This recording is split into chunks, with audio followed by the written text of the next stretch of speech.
Assalamualaikum and hi everyone. Today we will talk about a few topics in operating system. My name is Siti Zulaika and this is our team. Hello, my name is Nur Farhani binti Ciris. Okay, hi. My name is Nur Shahida binti Taib. Hi everyone, my name is Wanurin Safia. Okay, the first one is compare between resident and transient routines. Resident routine that directly support application programs as they run. Example, routine that control physical input or output, antivirus, clock and time. Transient, store on disk and read into memory only when needed.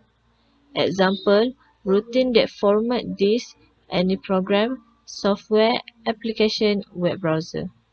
Resident routines, any computer routine which is stored permanently in the memory, such as the resident executive, also known as resident module. Transient routines, the term applies to transient application software for the end user which is displayed with a transient application posture. Transient data, which is discarded after it is no longer needed by the computation. So generally, the operating system occupies low memory beginning with address 0. Key control information come first, followed by the various resident operating system routines. The remaining memory, called the transient area, where application program and transient operating system routines are loaded.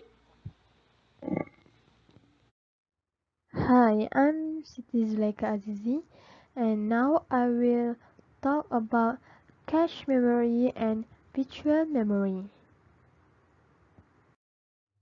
What is virtual memory?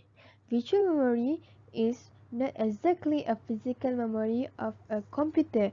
Instead, it is a technique that allows the execution of a large program that may not be completely placed in the main memory. It enables the programmer to execute the program larger than the main memory. This is an example how virtual memory works. What is cache memory? Cache is a storage device implemented on the processor itself. It carries the copy of original data that has been accessed recently. The original data may be placed in the main memory or a secondary memory. The cache memory fastens the accessing speed of data. This is an example of cache memory. Now I will show you basic comparison between virtual memory and cache memory. Virtual memory extends the capacity of memory for the user.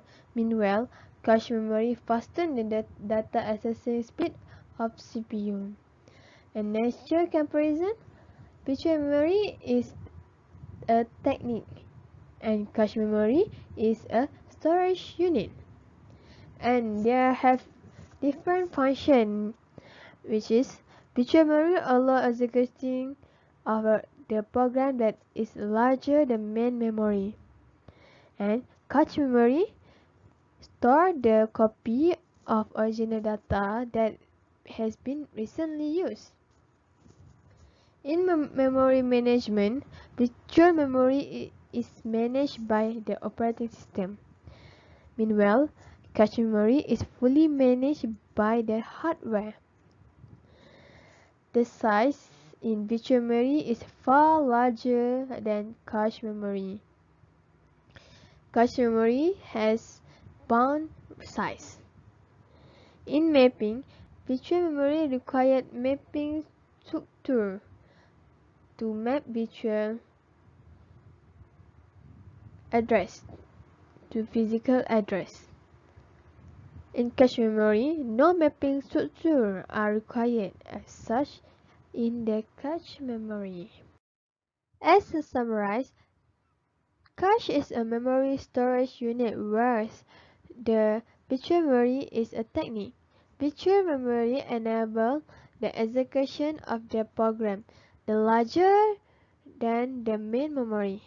On the other hand, cache memory stores the copy of original data that were used recently. Virtual memory management is done by the operating system. Question 3 is explain terms of page's virtual memory. First is page tables. Virtual memory address translation use page table. These are simple arrays in memory indexed by page number. A page table base register (PTBR) holds the base address for the page table of the current process. Each page table entry contains information about a single page. The most important part of this information is a frame number, where the page is located in physical memory. Address translation combines the frame number with the offset part of a logical address to form a physical address. Page table size. The size of a page table is given by the following equation. Page table size equal logical address space size divide page size multiply page table entry size. For example, many processors have 32 bits logical addresses, which results in a 4 GB logical address space size. The page table entry size is usually 4 bytes.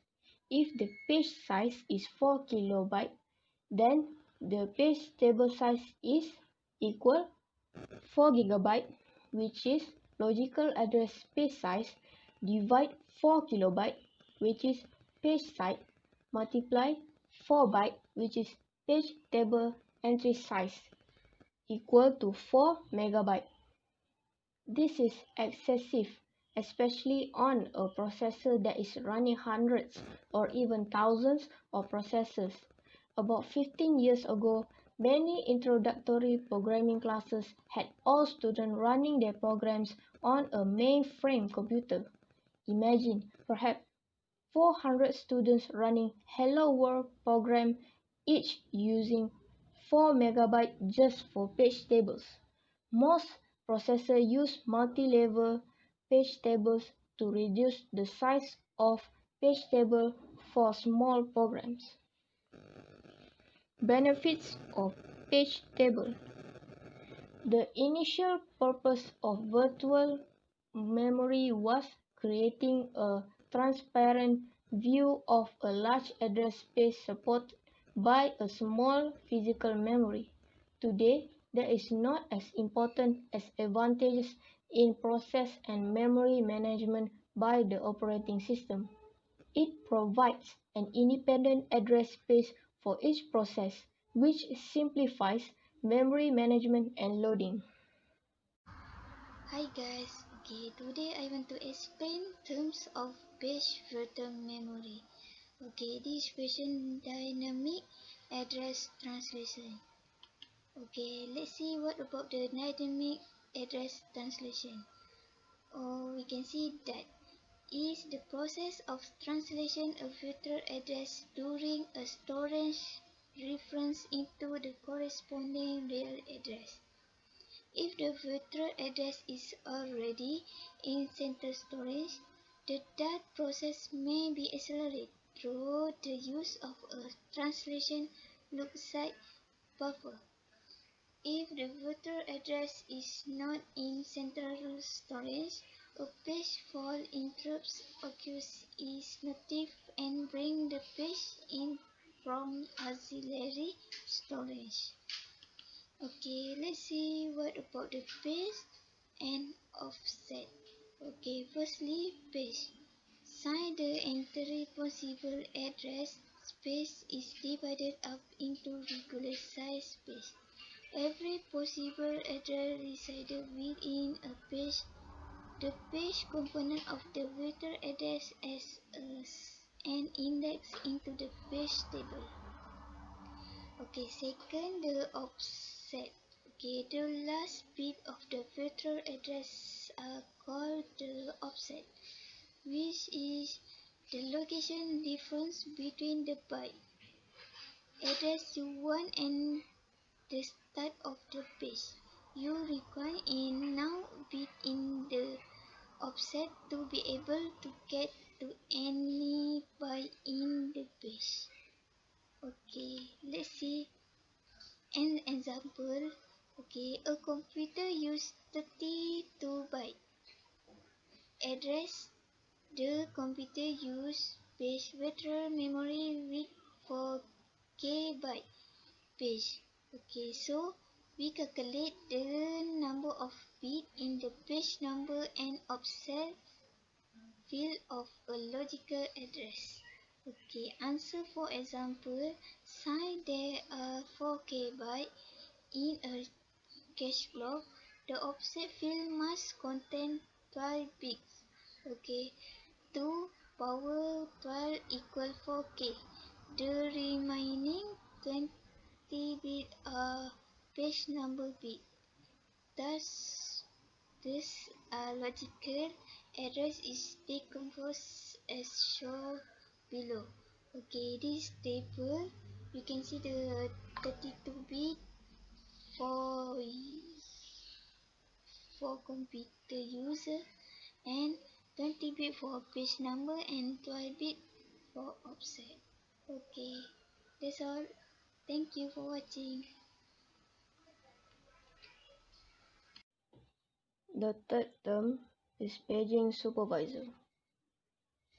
In a VS operating system, all non-resident programs exist in complete form only on auxiliary storage, which is where the OS loads them first.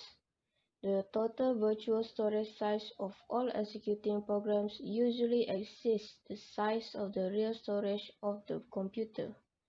In OS/390, both virtual and real storage are divided into 4096 bytes chunks.